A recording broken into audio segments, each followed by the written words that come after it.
कपड़े धोने वाली बहू। शादी के पहले से ही विभा को कपड़े धोने का बड़ा शौक था। कभी नल के नीचे तो कभी तालाब के पास। अरे मेरी नीली वाली लुंगी नहीं दिख रही है। विभा की अम्मा, कहाँ रखी है लुंगी? अरे वो तो विभा ने परसों ही धोकर रखी थी आपकी अलमारी में, देखो वहीं होगी। वो ना मैंने आज धो दी, मुझे लगा कि गंदी हो गई होगी। अरे कैसे गंदी हो गई थी? उसे तो मैंने पहना भी नहीं। हे भगवान, इस लड़की के कपड़े धोने की आदत से परेशान हो गया हूँ मैं। जितना तो घर में राशन नहीं आता, उससे कहीं ज्यादा डिटर्जेंट पाउडर का खर्चा है। इसकी शादी करवा दो, शादी जाए अपने घर में ही करे काम, फिर चाहे घर के कपड़े धोने हो या पूरे गांव के। हाँ ठीक बोल रही हो, देखता हूँ मैं कोई लड़का। वो दिन भी आ जाता है जब विभा को देखने लड़के वाले आ जाते हैं। लड़की मुझे अच्छी लगी। होने वाली सास कहती है, बेटी अगर कुछ पूछना है तो पूछ लो। वैसे तो हमारी लड़की बहुत ही शर्मीली है, जो बोल दो वो मान लेती है, इसे क्या पूछना होगा। अरे कैसी बात कर रही हो माँ, मुझे इन लोगों के घर रहना है, सवाल तो कई है। हाँ हाँ बेटा, पूछ लो ना, क्या पूछना है। आप लोगों के घर कपड़े कौन धोता है? सास का मुंह बन जाता है। देखो, अगर तुम ये कहना चाहती हो कि तुम्हें कपड़े धोने नहीं आते तो सुन लो, कपड़े मैं ही धोती हूँ, लेकिन तुम्हारे आ जाने के बाद मैं रुमाल तक नहीं धोऊंगी। अरे चुप रहना भाग्यवान, बहू बेचारी घर आई नहीं, उसे डराना शुरू कर दिया। वो क्या है ना बिटिया, अभी तक तो ये कल्लू की माँ ही धोती थी, लेकिन अब तुम्हारे पापा तो दहेज में वॉशिंग मशीन देंगे ही।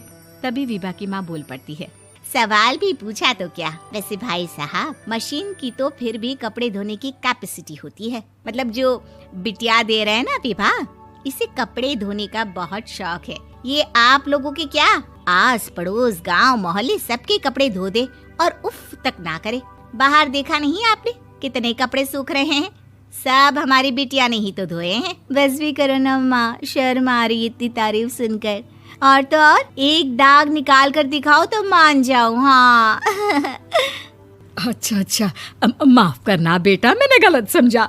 हमें तो रिश्ता बहुत पसंद है। और ऐसे जुड़ जाता है रिश्ता कपड़े धोने का शौक रखने वाली विभा का। उसकी शादी हो जाती है कोयला फैक्ट्री में काम करने वाले कल्लू के साथ। शादी के बाद अचानक विभा चिल्लाती हुई सास के पास आती है। सासू माँ, अरे सासू माँ कहाँ है आप? ये तो धोखा है, धोखा दिया आप लोगों ने मुझे।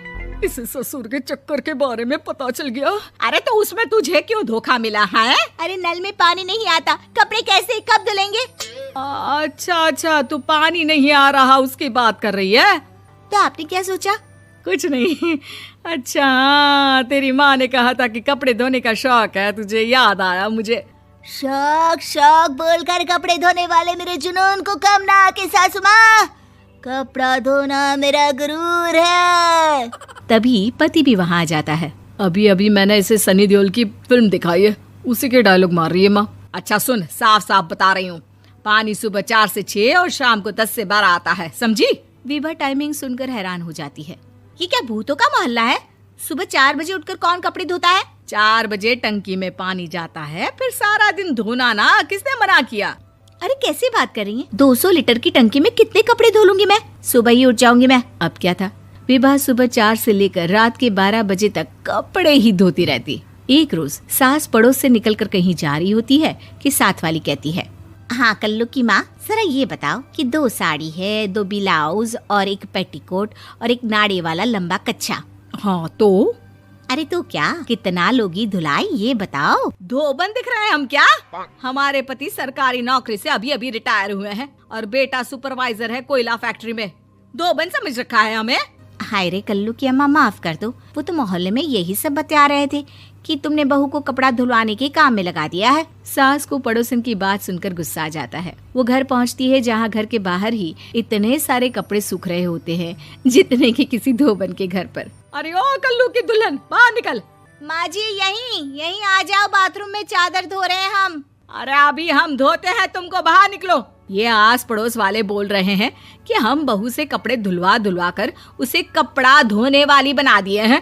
अरे छोड़ो ना माँ जी, किन लोगों की बातों में आती हो? आस पास के लोगों का तो काम ही होता है कि वो किसी तरह सास बहू को लड़ा दे। बहू सारे घर के कपड़े धोती है, ये क्या कम है? बोलिए। सास को भी लग जाता है कि वो बहू का ये सनकीपन नहीं छुड़वा सकती, इससे अच्छा है कि खुद ही चुप हो जाए। एक रोज सास और बहू मंदिर जाते हैं, जहाँ सास की साड़ी वहाँ खड़ी भीख मांगने वाली से मिलती है। माँ जी क्या बात है, आपकी साड़ी उस भिखारन से कितनी मिल रही है ना? हाँ हाँ देखो तो, दोनों की साड़ी मिल रही है। क्या बात है कल्लू की अम्मा, तुम खुद को तो अफसर की बीवी बताती हो और ऐसी सिंपल सी प्लेन साड़ी पहनकर घूमती हो। सिंपल और प्लेन नहीं है ये साड़ी। तो क्या सोने के धागे से फूल बने हैं? कुछ भी सासू माँ, कुछ भी। हाँ बने थे इस साड़ी में सोने के धागे से फूल। मेरे पति लेकर आए थे मद्रास से स्पेशली मेरे लिए 10,000 की। ताहे भाई साहब इस भिखारन के लिए भी सेम टू सेम साड़ी लेकर आए होंगे 10,000 की।